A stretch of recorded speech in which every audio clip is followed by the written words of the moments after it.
लड़की ने जानबूझकर अपनी कमर से शरीर को दो हिस्सों में काट लिया, लेकिन वह मरी नहीं। इसके बजाय उसने अपने ऊपरी और निचले हिस्से को घसीटकर अलग किया और दोनों को जमीन में गाड़ दिया। उसने दर्द सहा और दोनों गड्ढों पर ढक्कन बंद कर दिया। वह 30 दिन और 30 रातें उसी तरह रही। जब वह फिर से जागी तो वह दो एक जैसी इंसान बन चुकी थी। उसने ऐसा इसलिए किया ताकि दो अलग अलग जिंदगियां जी सके। उसका एक रूप अपने गांव में रहकर अपने प्रेमी के साथ रह सकता था और दूसरा म्यूजिक अकादमी जाकर अपने सपनों का पीछा कर सकता था। वह एक जादुई केंचुआ आत्मा थी। अगर किसी केंचुए को बीच से काटा जाए तो दोनों हिस्से जिंदा रह सकते हैं, लेकिन ठीक होने में समय लगता है। 30 लगभग 20 डिग्री तापमान वाली गर्म जगह पर जहां धूप न हो। 10 दिन बाद हर हिस्सा फिर से बनना शुरू हो जाता है। 30 दिन बाद दोनों पूरी तरह से इंसान बन जाते हैं, लेकिन 6 महीने बाद असली लड़की दूर रहकर अकेली जिंदगी से थक गई और घर लौट आई।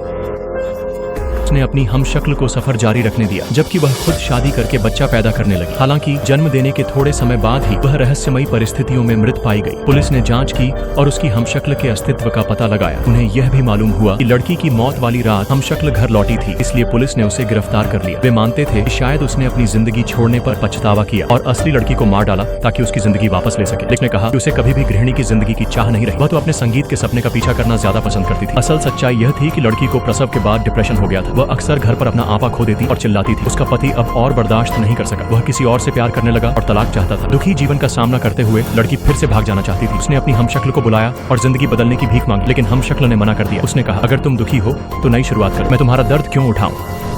दोनों में झगड़ा शुरू हो गया। इस गुस्से में लड़की ने अपनी हमशक्ल को मारने की कोशिश की, लेकिन लड़ाई के दौरान उसने गलती से खुद को ही चाकू मार लिया। जमीन पर पड़े हुए उसके दिमाग में अचानक ख्याल आया, अगर वह एक बार बढ़ सकती है तो शायद दोबारा भी बढ़ सकती है। तो उसने चाकू उठाया और पागलों की तरह खुद को काटना शुरू कर दिया, लेकिन इस बार उसे बस मौत ही मिली। शव को देखकर हमशक्ल ने पुलिस को बुलाने का सोचा, लेकिन उसकी कोई कानूनी पहचान नहीं थी। उसे गिरफ्तारी का डर था। उसने अपने संगीत के सपने के बारे में सोचा। आखिरकार उसने गाँव छोड़ने का फैसला किया। खुशकिस्मती से उसे अपना गाना रिकॉर्ड करने की आदत थी। अपनी असलियत साबित करने के लिए उसने अपना फोन निकाला। अगर तुम्हारे पास भी खुद का एक हमशक्ल बनाने की ताकत होती तो तुम अपने हमशक्ल से क्या करवाते।